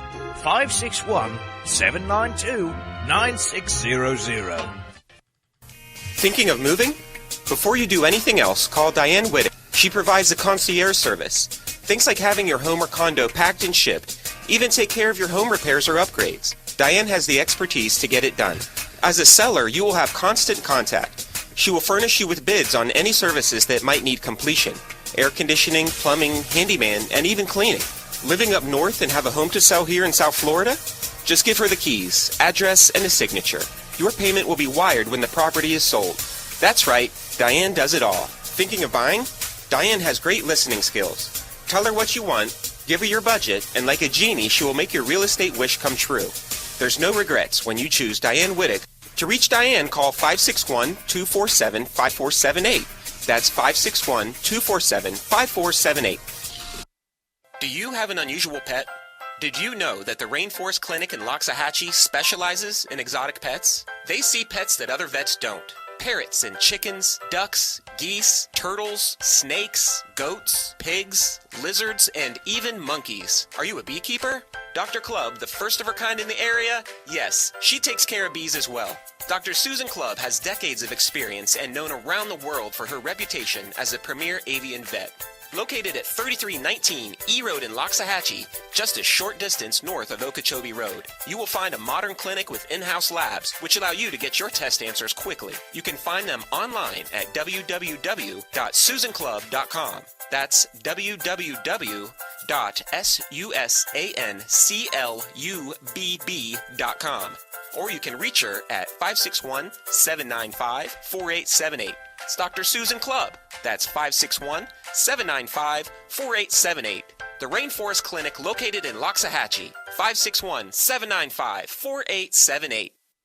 Being a dad That is an adventure full of special moments. A cruise? Surprise! Unexpected moments. I got this. And even awkward moments. Okay, Dad, thank you. But every moment you spend with your kids, even the smallest moments, can make the biggest impact on your child's life. So take a moment to be a dad today. GTG, BRB, OMW, be there in a few. You may think that these kinds of texts are fine because of their length, and you can easily send them at a stoplight. But no, answering one text can take your attention away from the road for 5 seconds. And traveling at 55 miles an hour, that's enough time to travel the length of a football field. Make good decisions, don't text and drive. I grab my fishing pole and cast it in the water. I fish until dawn. Oh my, I caught a shark. I'm fishing and blowing on when the sun shines all day. It just calls me a grouper. So I'm fishing and blowing on. Oh yeah, fishing and blowing on. Good morning from the Sunshine State. Broadcasting from Palm Beach County, it's the Fishing in Florida Show. Sundays from 8 to 10 a.m. on the WCET FM network. And now, here's your host, Riscala. All right, we are back. It is the Fishing in Florida Show. Good morning to you. I am your host, Riscala. This morning, I have Carolyn with Trax with me as my co-host. I want to say a big thank you to Carolyn because she is so generous with her time. And I'm always learning. One of the things I do with this show is I do always learn. So welcome back, Miss Carolyn. Thank you for taking time to join me this morning. Sure, Riscala. And, I checked in, as we talked earlier, there was a big tournament local in the area, and I tried checking in with some of the guys to see if anyone wanted to give us fishing reports, and a lot of them are just rolling out of bed, but texting me what their fishing reports are. So, again, we had Mark before. He just got up. He said they got a couple kingfish. He's the gentleman that caught that 60-pounder a couple weeks ago. But he said he'll check in with us the next couple of weeks. 60 pounds. Can you imagine? My gosh. That must have been one heck of a fight right there. Wow. They're like the wahoos, another one. They're like torpedoes in the water. Choom, they're gone. And they rip your line up real quick, too. You got to be prepared for them, guys. Have you got any plans for doing any fishing coming up this week? I'd like to try and get out on Tuesday or Wednesday. I might be lucky to get out on a sport fish out of Palm Beach, real captivating. And you were able to meet part of the team when I met you a couple weeks ago. Mm-hmm. So I'm going to try and get out and do a little training, learn to tie some better knots, and hopefully the seas will lay down a little bit and do a 4-hour trip, get out there and just play a little bit. I heard about the curfew thing going on in Broward. Did they get any indication how long this is supposed to happen? No, that just actually went into effect yesterday, Miami-Dade as well. And when we were on break, I checked Monroe County, which is the Keys. They are not allowed to even sell liquor at a restaurant or bar after 11 to 7 a.m. So that's really going to shut down Key West a little bit, too.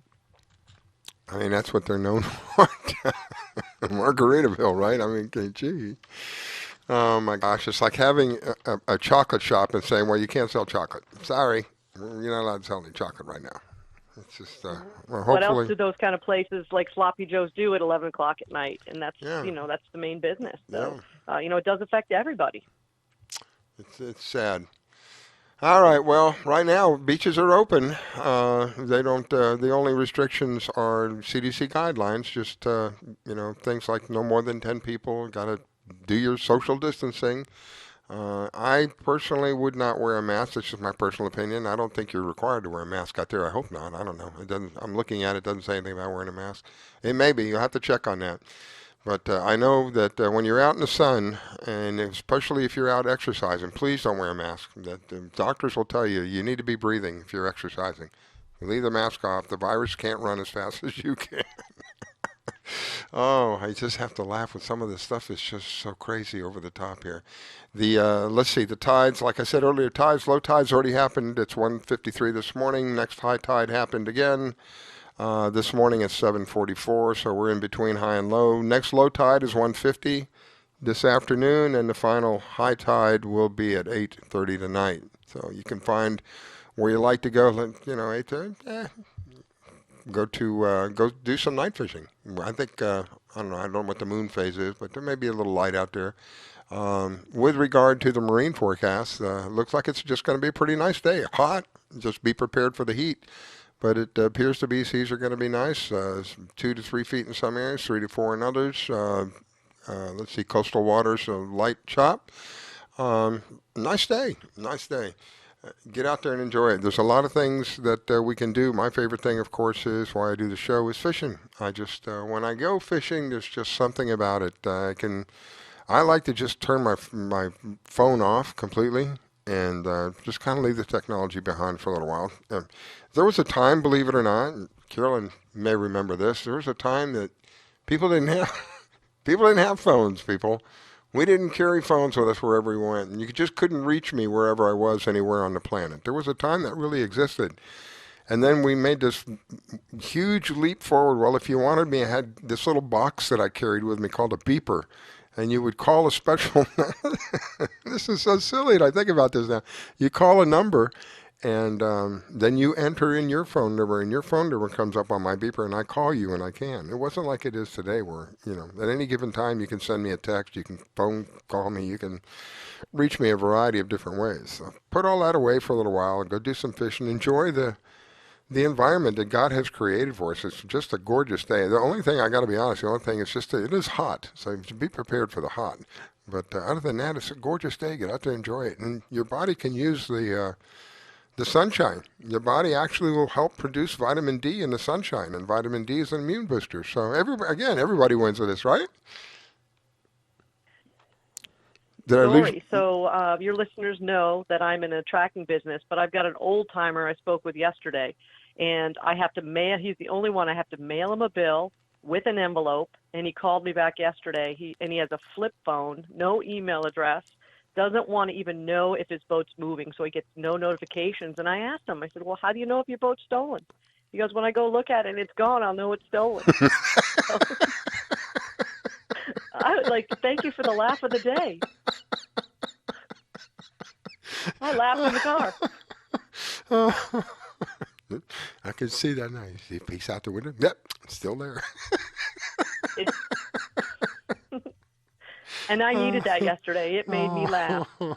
Oh, wow. Well, there's people that are like that. In some ways, I wish I could be that way.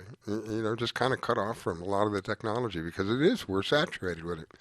And the thing that I find most relaxing, in my life anyway, is going out there and going fishing. I say it's kind of in a way, like playing the lottery. You may go fishing and catch nothing. You may catch the grand prize. You don't know. Or you may catch a little thing.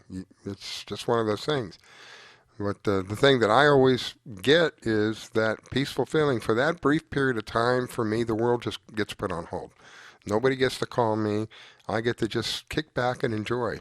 And I really do believe it helps you recharge emotionally, spiritually, physically, because you're not under stress. The number one, I'm trying to figure out how to word it. The most common root of all disease, the root of all disease, from the 5 doctors that I know and speak with, the root of all disease is stress. Because everybody handles stress differently. Your body handles, depending upon the individual, the body handles the stress differently. But the root cause of all disease is stress, because inevitably it breaks your body down. So the more that you can de-stress, and to me, that's what fishing is. When I get to go fishing, I'm de-stressed. I don't go fishing to get more stressed out. That's kind of insane. I go fishing because it literally unwinds me. And I think that a lot of other people feel the same way. You feel like that, Carolyn? Oh, absolutely. I mean, what are you paying attention to when you're fishing? You're looking at a bobber on the water. Right. You're looking at a kite in the air. Right, good point. And then, yeah. and you're not thinking about anything, because if you take your eye off that bobber, you're going to miss that fish hitting.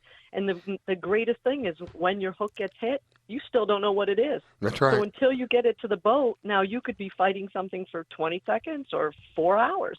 And that's the part of it. It's like opening up a Christmas present. You have no idea until you get it to the boat. And then you got to stress out, Rascal, about, are we going to get it in the boat? So those little small stress things, I'll take those any day, and that's part of the surprise. That's exciting to me. That's more of an excitement. I guess I don't know. I'd have to ask my doctor friends, but maybe excitement could be listed as like under stress in a way. That is a form of stress. But if it is, it's got to be a good form. I don't think it could be listed under stress because from what I understand, stress is a negative thing on the body. Excitement is not a negative thing on the body because you're breathing, you're pumping blood, and that's all positive for the body. It gets everything flowing, gets everything going. Of words, but absolutely. I mean, it's excitement. You know, your brain is firing. Your heart's racing. Yeah. People around you are excited. I mean, the whole group on the boat takes the same excitement, whether they're catching the fish or you're catching the fish. That's the fun of it. Yeah, and yeah, everyone's that's a good looking point. over the boat. What's it? What is it? What color is it? You know, is it yellow? Is it dark? What do we think it is? I mean, everybody's leaning over the boat, no matter if it's big or small. When I did that fishing trip with my son and my daughter, she was the first one to bring one up. And you mentioned about how you're excited, even if you're not fishing, you're not the one reeling the fish. I was so excited for her. I couldn't wait to see what she was bringing up. We were pretty sure it was a snook because we were told that's what we were targeting that day. And it ended up being a snook, and it ended up being a very nice size snook.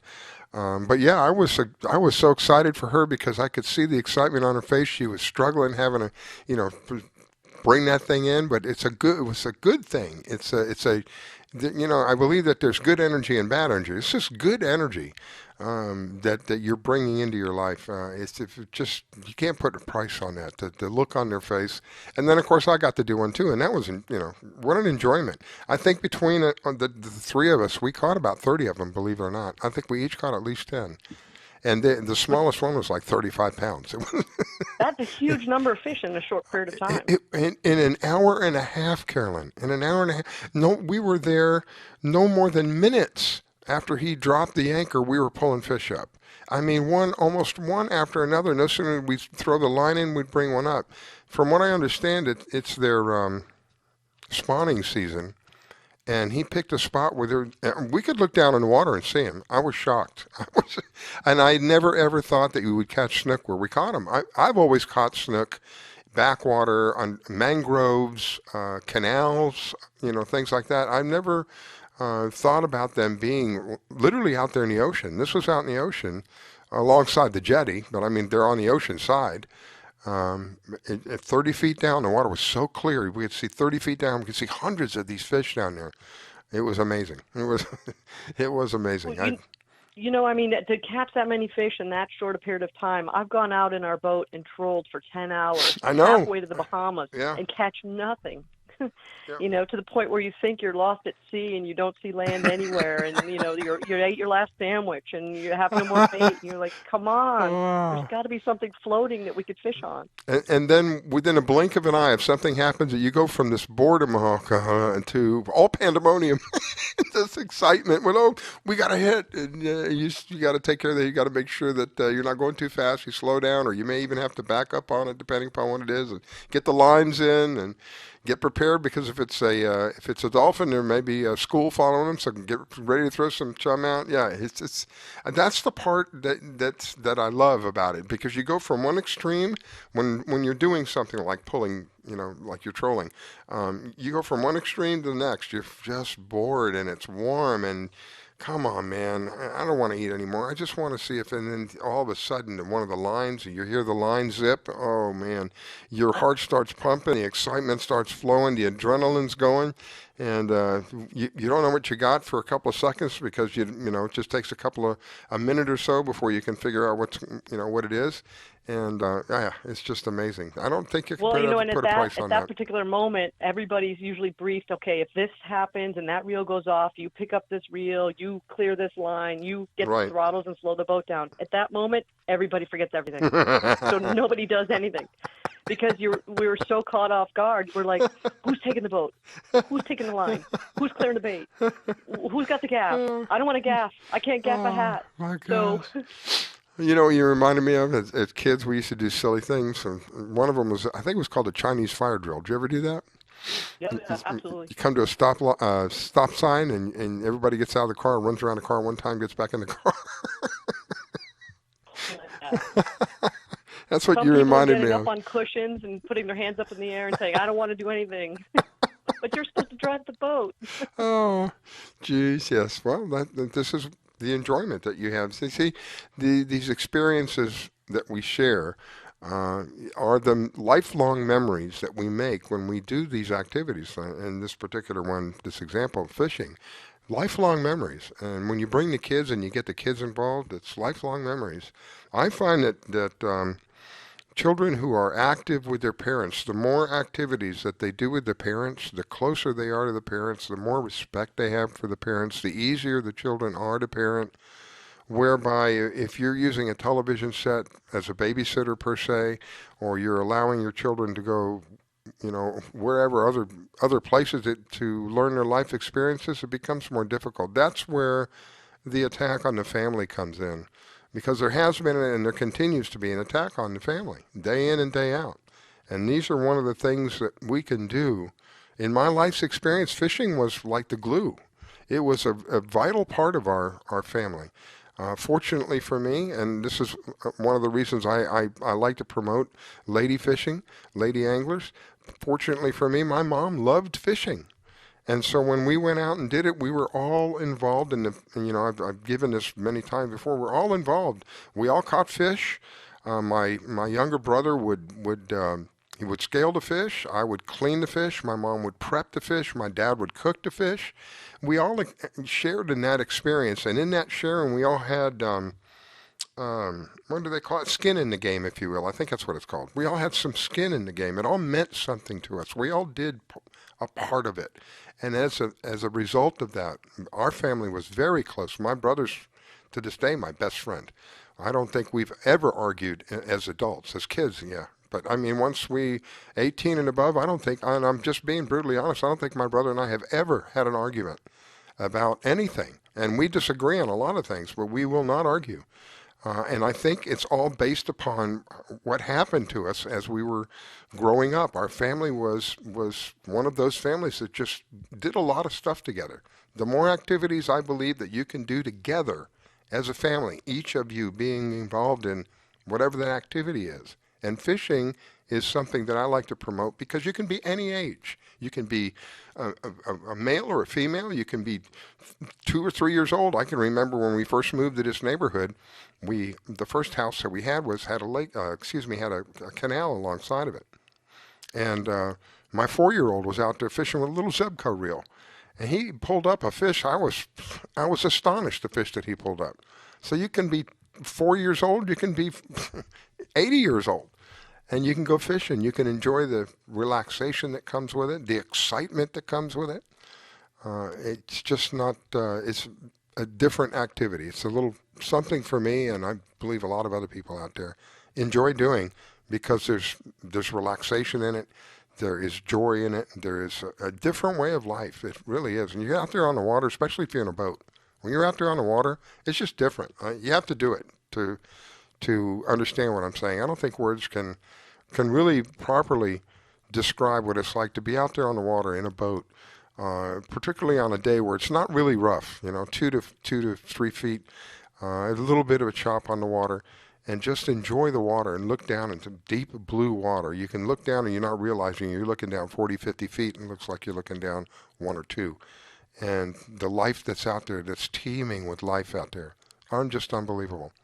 What about it, Carolyn? Did I talk you into going out in the boat? Yeah, no. I'm looking right out the window at it right now. I might have to, with a little shimmer from the canal, and I'm thinking about it. But I was just reminiscing about my childhood. I grew up in Connecticut, and I remember as an 8-year-old getting a paper route, which they don't exist anymore. Oh, so I how could go buy funny. bait from the local the bait shop. And in Connecticut, you only have a couple months to fish.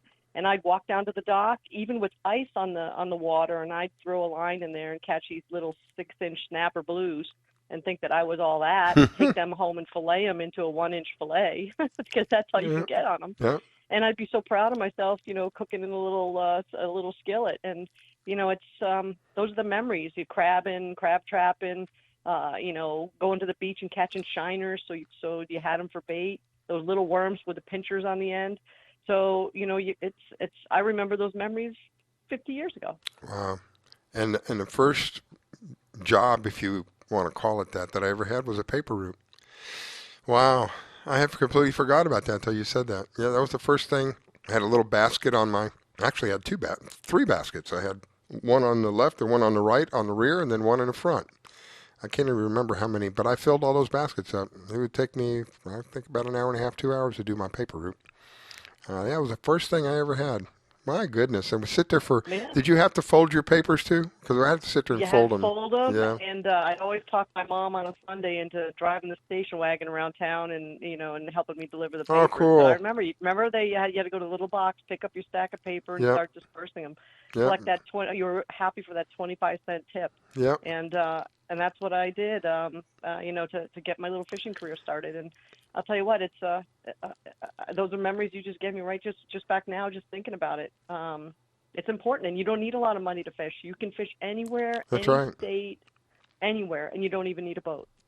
Yeah, I'm curious. When I had mine, part of the responsibility was I had to collect the bill too. Did you collect the bills as well? Yeah, absolutely. I remember a little envelope we put in the Sunday paper, and we couldn't wait to get that in the door the next day with a couple extra pennies in it for a tip. And that's how I started. Maybe that's how I started my entrepreneurial spirit. I was about to say product and collecting. I was about to say that is an introduction to entrepreneurship at a very young age, and so it puts that idea in your head. Because there's two of us here who have had the same similar experience as young children, and here we are as adults owning our own companies. I believe that it's experiences like that. We have nothing like that nowadays. I mean, you're literally running your own little company back then. I mean, I know it's very, very basic and very simple, but my gosh, I think I was 11 or 12 years old. How old were you when you were doing this? I was actually 8, and you weren't allowed to do it until you were 10, and I snuck in a couple years early. Wow. And now looking back, right, we were delivering a product and collecting a fee for it, and that's we started entrepreneurship. We were responsible to go out and collect the money, and then we had to take that money and give it to somebody else and make sure that the money was the correct amount of money. If it was $10, it was $10. It wasn't $9.99. We had to understand numbers. We had to understand that if this person owed you, $10 and they paid you $9.50, you needed to give them some change back. None of that goes on today, and I really believe that really helped a lot of kids become entrepreneurs, or if not, put a basis, a root in what am I trying to say, a foundation, if you will, in their life so that they can become more financially responsible as they get older. Because we did it all as kids, And that's very, very interesting because, when it snowed, I never got allowance anywhere in my life. But when it snowed, I would actually go get hired by neighbors to shovel driveways. And I maybe made $3 to $5 for backbreaking work. So, I was always now looking back, I was a hustler. Thanks, Michelle. There you go. But, it's just, I was thinking about it while you were, describing it. We don't have anything like that today. And what a great foundation for children. Now, I do know they have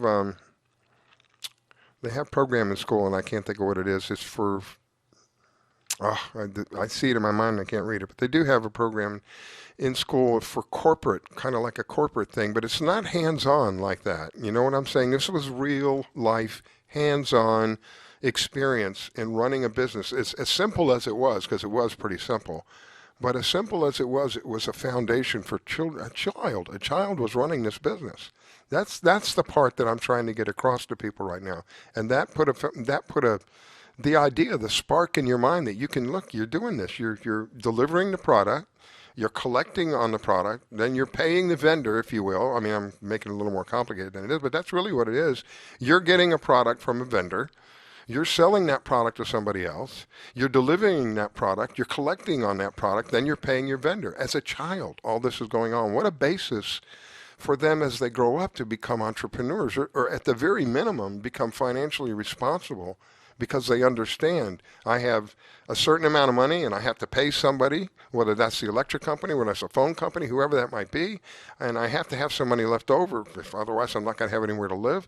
It's really something that I think would be phenomenal nowadays if we could bring somehow that back in to play for kids. A real hand. I wish I could remember this other thing. This program I don't know if they still have it or not, but it's similar where they take children, but it's more of an executive thing. It's it's more you being the boss kind of thing and not having to deal with all of this stuff. You're telling other people to do it. I think that the real hands-on life, you're actually, again, you're buying a product, you're selling a product, you're collecting, you're paying a vendor. All of that as a child had to play an important part. Absolutely. And, with wintertime being in Connecticut, the paper still had to be delivered. I remember being in sleet and snow. Luckily, I could walk to my area, my route. But, I didn't want to get out of bed as a kid, but people needed the papers, so I had to go. It's just like getting up and going to work sometimes. Yeah.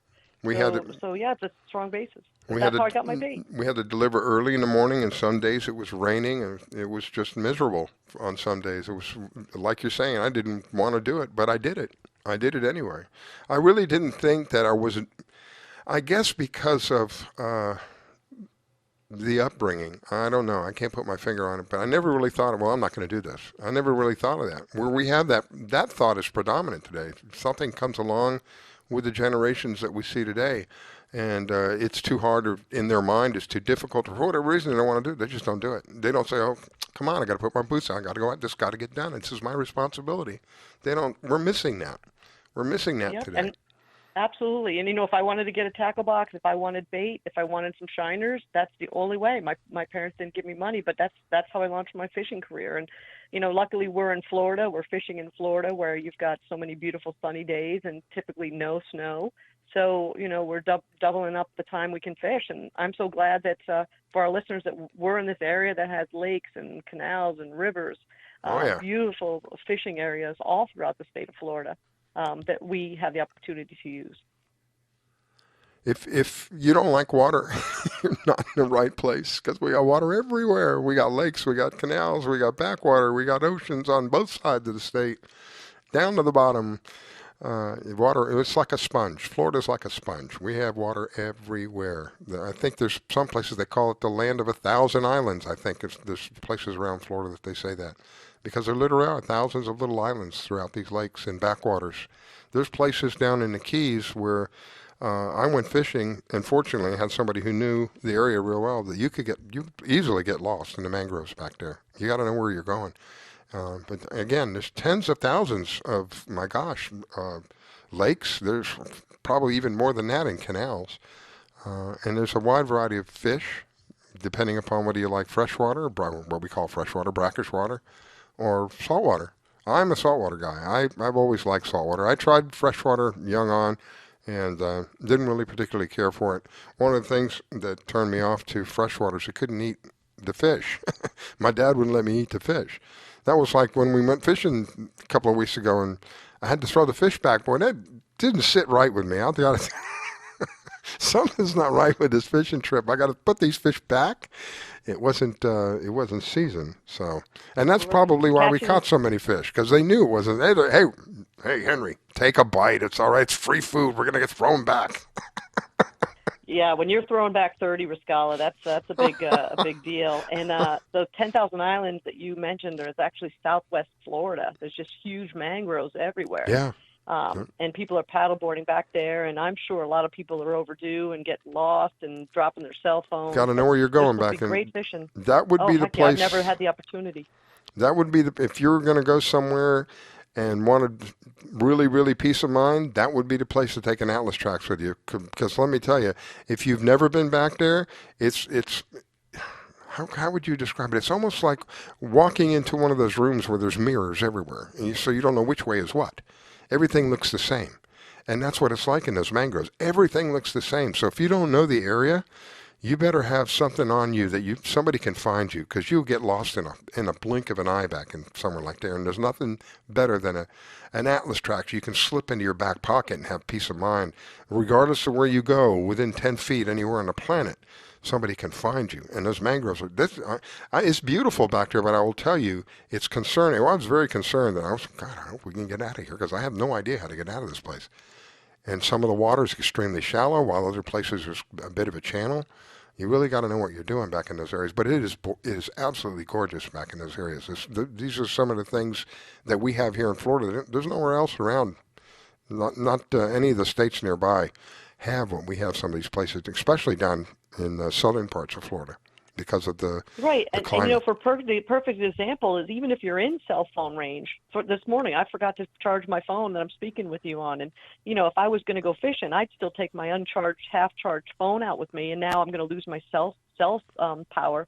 If it gets dark, I'm having a great time, and no one could reach me. Absolutely, it's great to have for that kind of fishing or paddleboarding, some tracking device with you, and like you said, the Atlas Trax can go right in your pocket. But I've got folks right now running to the Bahamas, and they called me this morning and said, "Hey, can you just keep an eye on us? We should be getting over there at 1:00, and just in case something happens, you'll keep an eye on us." Of course, I will.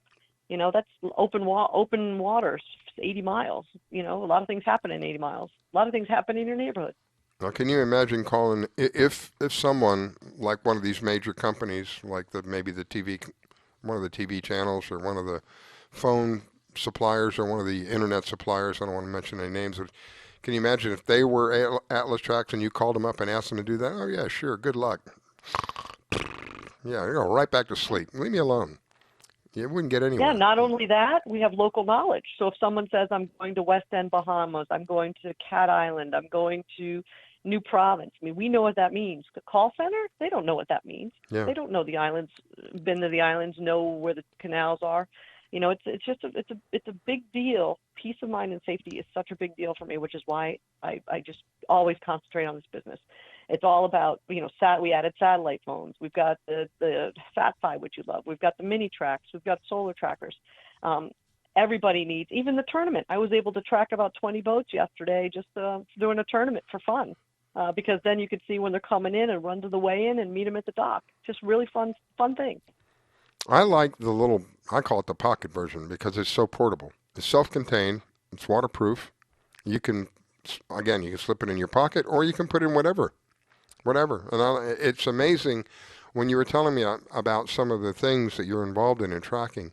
I never thought about it. That Atlas Trax is involved in some way, shape, or form with the helping of tracking icebergs. You say, wow, good golly! But you can track icebergs if you want. You can track your plane. You can track your car. You can wherever this thing you can set it into, you're going to be able to track it. Whatever that might be, a motorcycle, whatever that might be. During these times that we're going through, and people are experiencing more and more financial difficulties, they're looking for quick ways out. And unfortunately, there are people who have bad thoughts about quick ways out. And those bad thoughts are, well, let me go grab this or let me go grab that and take something in hopes that they can sell it. And one of the things that you can do to protect yourself from doing something like that, Carolyn has a variety of things, but one of the things you can do is put one of these trackers on whatever that might be, whether it's a jet ski, whether it's a lawnmower, whether it's, whatever it might be. I was surprised that you even mentioned construction equipment. I never thought about that. Construction equipment is like hundreds of thousands of dollars for one of these pieces of construction equipment. Somebody might decide to get a wild hair and, hey, I'm going to take this with me. Well, I'm going to tell you the latest one that we have that I've never heard from before. So we have a girl that works with me who is a brand new grandmother. She sewed a tracker in the bottom of the diaper bag for her daughter. So in the event that something happens, she knows all the time where her grandbaby is. And I'm not really sure the daughter knows it's sewn in there, but she's tracking the diaper bag. Wow. Again, it's just like the applications are endless. But the bottom line is the way I see it, it's peace of mind. You will just have peace of mind, and it's relatively inexpensive. The portable one and the hotspot are my two favorites, but she's got a lot more than that. If you're somebody that wants an alarm system, she's got an alarm system as well. You can set up an alarm system so that they can't even get it out of your yard without making noise. As hard as they try, something will happen. There's a variety of things that you can do to protect yourself, and sadly, like I said, because of the times, people are looking for quick ways out, and some of the ideas they get aren't the most honorable ideas in the world. They want to take something from somebody who doesn't belong to them in hopes that they can make a quick buck. And we work hard and we work long for what we have.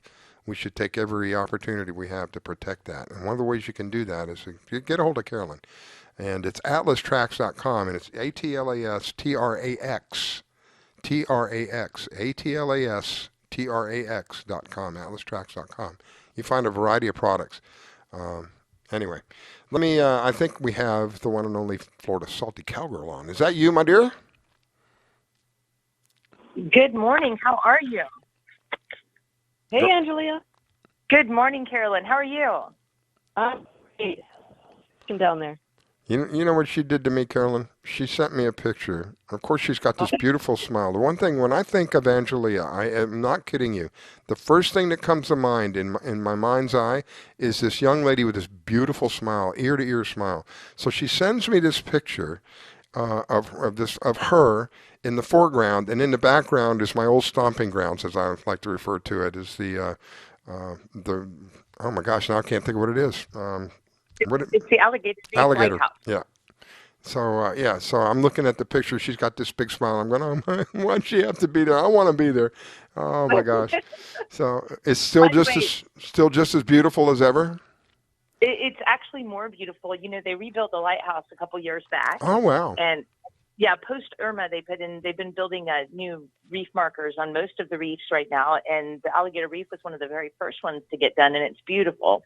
And I was out there on last Tuesday, and the weather was just perfect and beautiful. And it was so lovely to see because there was about 50 boats out there, not even exaggerating, anchored around the reef. And it looked mostly like local families, which was also really wonderful to see. They built a really neat platform on the side of that reef marker, that lighthouse. And the little kids, there's a ladder coming out of the water where little kids go up onto this platform and jump off of it. Oh, it's wow. so fun to watch. Oh, yeah. Wow. And did a little bit of snorkeling out there. And even with, 30, 40 snorkelers in the water, it was still full of sea turtles, nurse sharks, rays, uncountable amount of fish, lobster everywhere. It was just a really nice day. And then the little cherry on top was after I pulled anchor with the group that I had that day, and we started to head back to another snorkeling spot a little bit north, a giant pod of dolphins, and I mean a dozen dolphins, went right across the boat where I just threw it in neutral and sat there and just listened to them, and everybody was still freaking out about the marine life underneath the water. Wow. And so it was a little cherry on top. So Alligator Reef really treated me right this week, Riscala. It's always a good time, whether fishing or snorkeling. For some reason, it just really keeps a lot of life around that reef area, and it's just a really, really nice spot. So for that to be one of your favorite spots, you're a very smart man, because it's still just a golden spot down here. Great memories there. One of the memories that I have there was not such a great memory. We were there one particular day. It was a Saturday. It was around 11, so close to noon maybe, and we saw this thunderhead coming in, and it was building up pretty quick, and all of us on the boat, it was me, my brother, and my dad, we could all feel what few hairs that we have, because we're that nature. We're not hairy people. We're not hairy males. But all the hairs I could feel standing up on my arm and the back of my neck and my head. I looked at my brother. I said, I got to pull the anchor. We're getting out of here. I don't like what I'm feeling. So I went over there, pulled the anchor. No sooner than we pulled the anchor and started leaving, a lightning bolt hit that lighthouse. And we were probably maybe 100 yards, not even 100 yards from the lighthouse. And just as we were leaving, kablam! And we were so close. It wasn't a crack and then a blam. It was a crack blam all at one time. Wow, scary stuff. And that's a common occurrence this time of year too. These little thunderheads popping up out of nowhere. So you've got to be careful. Be aware. Of that. Yeah, got to keep your wits about you. Go ahead, Carolyn. Hydrosport out at all? Are you still doing some tours out of Key Largo? I am, and I have a little rant I want to go on this morning. I'm a little bit, not a little bit, I'm very, very anti-plastics, and I'm very, very about keeping our ocean clean and doing as much cleanup as we can. And I had something happen this last week that has happened to me many times before. I shouldn't say many, a few times before, but I picked up some fishing line on the prop of the boat that I was in. And I'm in a very nice boat, but I didn't know it until I got back to the dock. And when I got back to the dock, I had it wrapped completely around the prop, really bad, and melted into the seal. And it was just really a bad, bad thing. And it's not the first time that it's happened to me out there. And I have a serious problem with that with anglers. You guys, we can't leave our line in the water. We just cannot do it. Not only does that hurt marine life, and it's really bad for our whole ecosystem. But my goodness, even the other boaters out there, it's just really bad. One time before, I picked up some fishing line with a trolling line of mine. It actually snagged the hook. And when we reeled the line in, because the drag was tripping a little bit, we ended up hand lining several hundred yards of expensive, heavy fluorocarbon into the boat. And it just disgusted me. I couldn't take it. I mean, so people, please, I want everybody to be out there fishing and having fun and doing what you love. But please clean up after yourselves, and please don't cut line off into the water. Yeah. I was spinning about a 6-foot tail off this line that was wrapped around the prop 100 times, and literally like a big old 6-foot tail. And I never felt a thing. But when I trimmed the engines up at the end of the day, I was like, "You've got to be kidding me!" And that put me playing mechanic the next morning, which I don't like to do. So, Angelia, how are those long pieces getting in there? Someone hooks up to a fish, and what are they cutting off? Why would they? Line is expensive. How are they losing that much line? I've never ever really figured that out, Carolyn. I'm hoping that that it's not intentional and that it's not just carelessness. Anybody who I don't know. I've been fishing for a long time, and I troll with several hundred yards of line out. When I troll really far back behind the boat, and unless they got completely spooled and the line popped, that's about the only excuse to leave. I've entertained every other idea, and I really just can't figure it out. And I will tell you one funny thing. Right after Irma, I was trolling around these waters for days and days and days and could not catch anything but barracuda. It seems like the predators were the only thing that were out, like the fish were still rocked up from the storm. Well, I had an occurrence where I had something really, really big hit an artificial trolling lure, a big plug. And about halfway in, I figured it was a shark. But it took me about 2.5 hours to get it to the boat. And once I got it boat side, I cut the line off right at its mouth. And it ended up being like a 8 or 9 foot bull shark.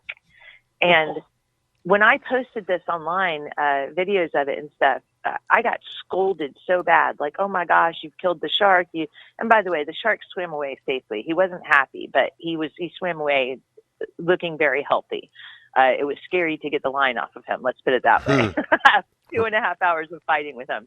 But anyway, everyone scolded me about catching the shark. Well, it's not like I caught him on purpose. And I kept asking people, "What would you have me do?" When I realized it was probably a big shark, cut the line off. Yeah, that's even worse. No, you can't do that. Yeah. And, in the event, which I think is very, very unlikely, because I did my research after I got scolded about killing the shark that swam away fine.